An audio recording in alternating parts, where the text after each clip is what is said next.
तो लीजिए हम डिवाइड में आ गए हैं और डिवाइड दो बहुपदों का भाग यानी दो बहुपदों या दो पॉलिनोमियल का डिवाइड कैसे किया जाता है, डिवाइडेड बाय टू पॉलिनोमियल। तो यहाँ पर पी एक्स और जी एक्स दो पॉलिनोमियल होते हैं, उसको अपन ऐसे डिवाइड करते हैं। आप देख सकते हैं इसको पूरा पूरा। यहाँ पर जो आ रहा है रिमाइंडर जो आ रहा है वो ज़ीरो हो रहा है, इसको रिमाइंडर बोलते हैं। रिमाइंडर रिमाइंडर का हिंदी मतलब होता है शेषफल, इसको हिंदी में शेषफल कहते हैं। ठीक है, यहाँ पर अपन देख सकते हैं इसको अपन बोलते हैं भागफल। ये सब पार्ट होते हैं डिवाइड के, और इसको बोलते हैं भाज्य और इसको भाजक। ये तो हुआ हिंदी में। अगर मैं इंग्लिश की बात करूँ तो इसको कोटिएंट बोलते हैं, कोटिएंट। इसको बोलते हैं डिविडेंट, और इसको बोलते हैं डिवीज़र, और इसको बोलते हैं रिमाइंडर। जैसा कि मैं बता चुका हूँ, ये चार पहलू होते हैं डिवाइड के, इसको जानना ज़रूरी होता है कि इसको क्या बोलते हैं। अपन इसको इससे डिवाइड करते हैं इसको, यानी जो अंदर वाला जो लंबा चौड़ा टर्म्स होता है उसको भाजक बोलते हैं, और वो डिविडेंट होता है। वैसे ही जिससे अपन को भाग देना होता है यानी डिवाइड करना होता है उसको भाज्य बोलते हैं, इंग्लिश में इसको डिवीज़र कहते हैं। और फिर जो अपना आंसर आता है यानी कि वो जो अपना भागफल आता है वो उसको अपन हिंदी में तो भागफल बोलते हैं और इंग्लिश में कोटिएंट बोलते हैं। और उसके बाद जो लास्ट में जो बचता है वो रिमाइंडर होता है, जिसको हिंदी में अपन शेषफल कहते हैं। तो इस प्रकार के क्वेश्चंस को देखकर बहुत सारे स्टूडेंट्स कंफ्यूज हो जाते हैं कि ये कैसे बनता है, कैसे बनेगा। तो आइए चलिए हम इसको दिखाते हैं कि ये कैसे बनता है। तो लीजिए हम आ गए हैं एक नए भाग को लेकर, नए डिवाइड को लेकर। तो पी एक्स जो है वो अपना डिविडेंट है, जो कि मैं अंदर रहता है बताया था ऊपर, और मैं ये जी एक्स को डिवीज़र बताया था, जो कि आप देख सकते हैं यहाँ पर अपन डिवीज़र यहाँ पर लिखे हैं और डिविडेंड जो होता है अंदर होता है। यानी कि जाहिर सी बात है कि जो बड़ा टर्म्स होता है जिसमें नंबर ऑफ़ टर्म्स ज़्यादा होते हैं उसको अपन डेफिनेटली अंदर लिखते हैं, और ये अक्सर भाजक होता है यानी डिविडेंट होता है। और जो छोटा टर्म्स में नंबर ऑफ़ टर्म्स जिसमें कम होते हैं उसको भाज्य बोलते हैं और उसको बाहर लिखते हैं। तो ये बनता कैसे है? तो अब आप मेरे को ये बताइए कि एक्स को यहाँ पर अपने को एक्स स्क्वायर लाना है। एक्स स्क्वायर लाने के लिए मेरे को इस एक्स में कितना ऐड करना होगा? तो ये एक एक्स है ऑलरेडी, एक्स की पावर वन है। यहाँ पर एक्स की पावर वन और आ जाती तो यहाँ पर एक्स की पावर वन और एक्स की पावर वन दोनों मिलके एक्स की पावर टू बनते। इसका मतलब एक्स की पावर वन है तो यहाँ पर एक्स की पावर वन की कमी है। अगर ये उसको मिल जाए तो यहाँ पर इसकी बराबरी कर लेगा, तो अपन उसको एक्स से इंटू करेंगे। एक्स से इंटू करने का मतलब समझ गए, इसकी बराबरी करवाना। तो यहाँ पर एक्स को एक्स से इंटू करने पर एक्स की पावर टू हो जाएगी, इसको इससे मल्टीप्लाई करने पर। अब यहाँ पर जो एक्स लिखे हैं उसको न केवल इसी से बल्कि इससे भी इंटू करेंगे। तो वन से इसको इंटू करने पर वही का वही रहेगा, मतलब प्लस प्लस का प्लस और वन एक्स जा एक्स। और अब यहाँ पर अपना मेन काम यहाँ पर करते हैं, दोनों टर्म्स को अक्सर माइनस करते हैं, दोनों पॉलिनोमियल को, और x square minus x square करेंगे तो अक्सर यहाँ पर ज़ीरो आता है। ये फर्स्ट टर्म को अपने को ज़ीरो लाना रहता है, इसीलिए इसको इसके इक्वल करते हैं। अब आते हैं अपन जब भी माइनस करते हैं तो जो सेकंड वाला पॉलिनोमियल होता है उसका नीचे का सारे टर्म्स का साइन चेंज हो जाता है। तो ये प्लस है, ये भी माइनस हो जाएगा। अब यहाँ पर माइनस वन एक्स है और यहाँ पर भी प्लस। अब ये जो है इसका ओरिजिनल साइन प्लस नया रह के अब माइनस हो चुका है, तो अब अपन को इसको माइनस में ही देखेंगे। तो यहाँ पर भी वन है तो माइनस वन, तो माइनस माइनस का प्लस होगा तो प्लस टू हो जाएगा, और दोनों माइनस माइनस होने के नाम से यहाँ पर माइनस लिखा जाएगा। क्योंकि मैं पहले ही उधार यानी बड़ों वाले ट्रिक से मैं आपको समझा चुका हूँ। एक रुपये माइनस में है यानी एक रुपये उधारी है, और एक रुपये और जाके उधारी कर दिए तो यहाँ पर टू रुपीज़ उधारी हो गया। ठीक है, और उस डिवाइड के प्रोसेस में ये होता है कि जो माइनस करने के बाद नेक्स्ट टर्म्स को, जो भाजक का नेक्स्ट टर्म होता है ना डिविडेंड का जो नेक्स्ट टर्म होता है उसको एज इट इज़ उतारते हैं विथ साइन के साथ। तो यहाँ पर अपना हो गया, अपने पास आ गया minus two x plus one.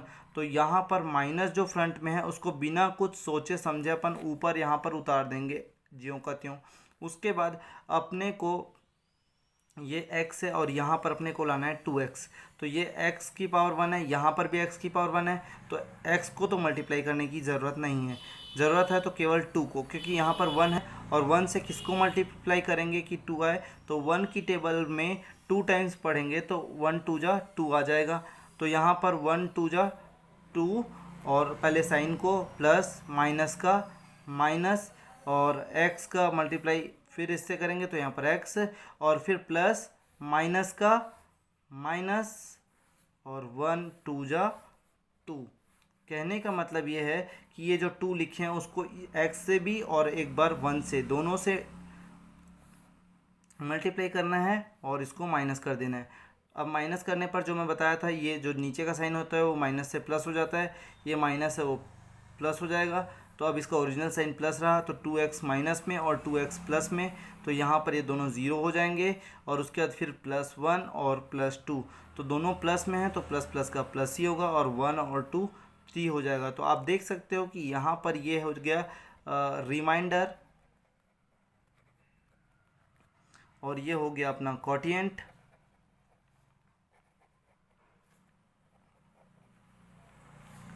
और ये हो गया डिवीज़र, और ये हो गया डिविडेंट। अपन आ चुके हैं सीजी बोर्ड के एनसीईआरटी बुक के क्लास 10th के सीजी बोर्ड के क्वेश्चन नंबर 3 में। इसके पहले जो मैं क्वेश्चन बताया वो एक्सरसाइज नंबर फर्स्ट का फर्स्ट क्वेश्चन था, और अब मैं एक्सरसाइज के सारे क्वेश्चन लाइन से सॉल्व करवाऊँगा। जो सेम क्वेश्चन रहेंगे, एज इट इज़ क्वेश्चन रहेंगे, उसको छोड़ दिया जाएगा आपके लिए होमवर्क करने के लिए, पर जो लाइन से क्वेश्चन बताया जाएगा। और अगर उसमें भी जो छोड़े हुए क्वेश्चन है उसमें अगर डाउट होगा तो आप मुझे कमेंट सेक्शन में कमेंट कर सकते हैं, उसका सॉल्यूशन आपको बताया जाएगा। तो अपन चलते हैं क्वेश्चन नंबर 3 में।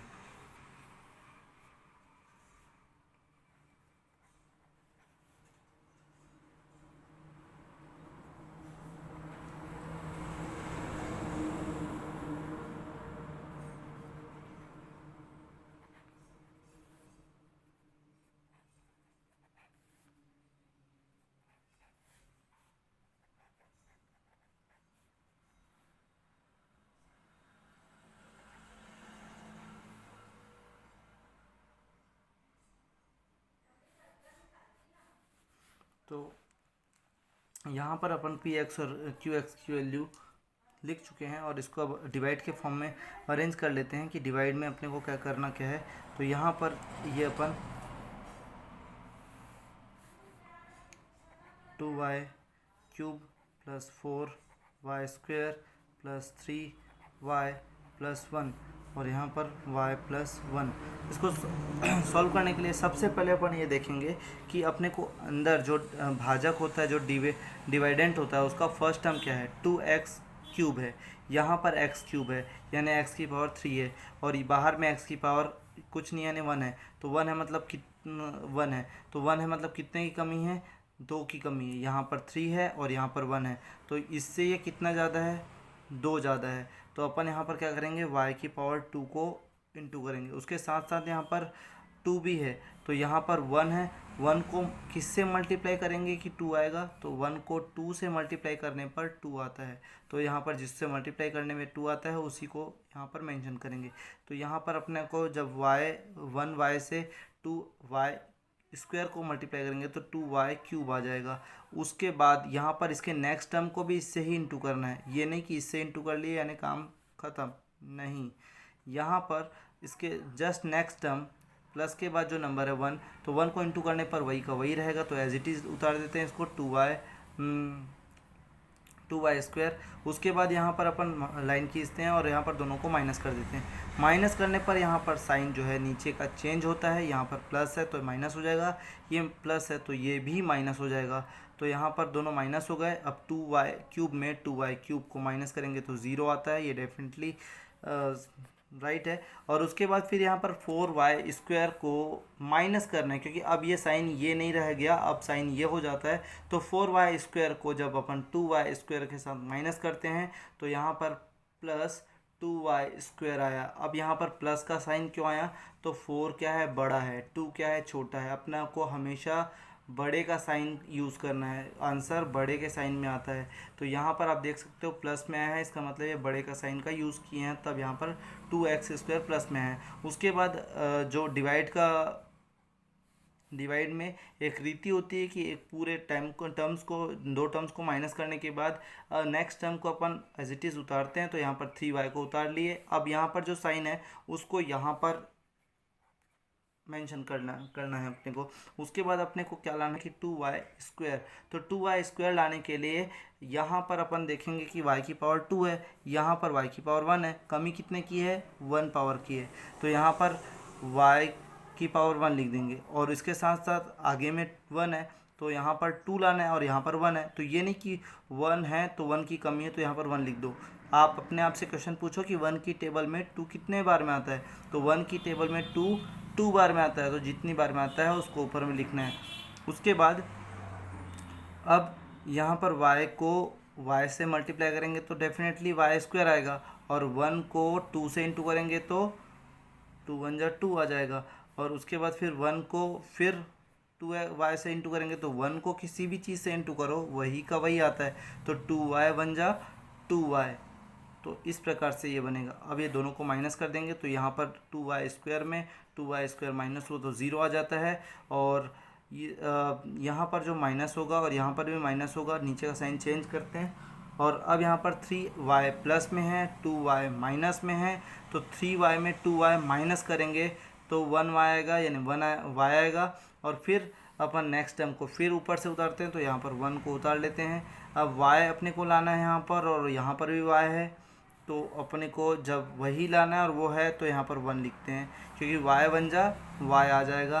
तो यहाँ पर y लिखते हैं, और y को जब 1 से मल्टीप्लाई किए तो y 1 जा y, और फिर 1 को 1 से मल्टीप्लाई किए तो यहाँ पर 1, क्योंकि मैं पहले ही बता चुका हूँ y से मल्टीप्लाई करके नहीं छोड़ देना, उसके नेक्स्ट टर्म को से भी इसको मल्टीप्लाई करना है।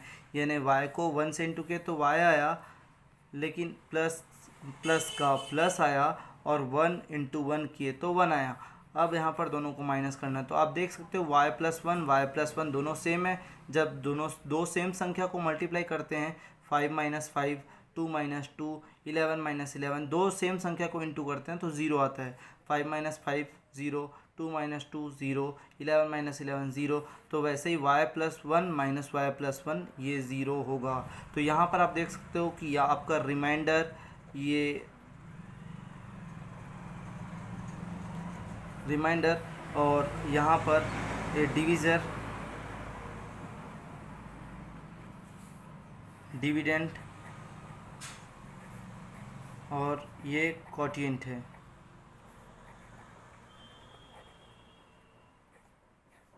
तो यहाँ पर ये सारी चीज़ें मेंशन हो चुकी है। ये इस प्रकार बनता है अपना डिवाइड करना है। दो पॉलिनोमियल को अपन किस तरीके से डिवाइड करते हैं, ये px की वैल्यू होती है, ये qx की वैल्यू होती है। इस प्रकार से अपन लेते हैं और इसको अपन इस तरीके से सॉल्व करते हैं। अगर कहीं पर कोई डाउट हो तो कमेंट सेक्शन में ज़रूर मेरे को कमेंट करना, और मैं आपका आंसर ज़रूर दूंगा। जहाँ पर अगर कहीं पर डाउट हो वहाँ पर